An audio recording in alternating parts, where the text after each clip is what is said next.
Tim penyidik tindak pidana khusus Kejaksaan Tinggi Kejati Sumsel, Jumat pagi balik lagi nyita 2 mobil mewah punya Edi Hermanto, tersangka dugaan korupsi pembangunan Masjid Sriwijaya.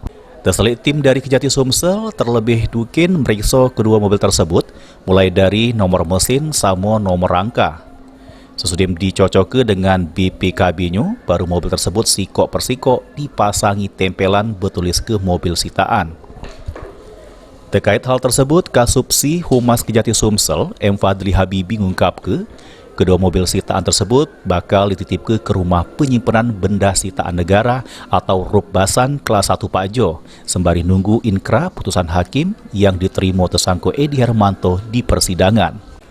Penyitaan ini merupakan yang kedua kalinya. Sebelumnya penyidik terlebih dukin sudah menyita 7 bangunan sama tanah punya mantan ketua pembangunan Masjid Sriwijaya ini. Milik dari tersangka EH, kendaraan roda 4. Terus aset yang disita merupakan salah satu jaminan bila di kemudian hari terbukti telah melakukan kerugian keuangan negara.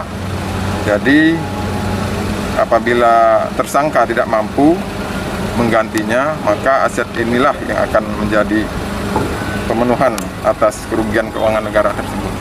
Dua aset ini sudah kita terima semua surat menyuratnya, Kak? Surat-surat sudah kita terima, alhamdulillah. Sebelum mobil ini sebelumnya ada 7 ruko yang sudah. Ya benar, sudah ada ini aset lain yang kemarin sudah kita lakukan. Untuk aset tersangka lain gimana, Pak? Penyitaan ini dilakukan untuk upaya pemulihan negara kalau kage ado yang tidak dibayarkan oleh tersangka Edi Hermanto. Sama untuk tersangka lainnya, penyidik masih melakukan penelusuran aset punya tersangka lainnya. Heru Wahyudi, PAL TV.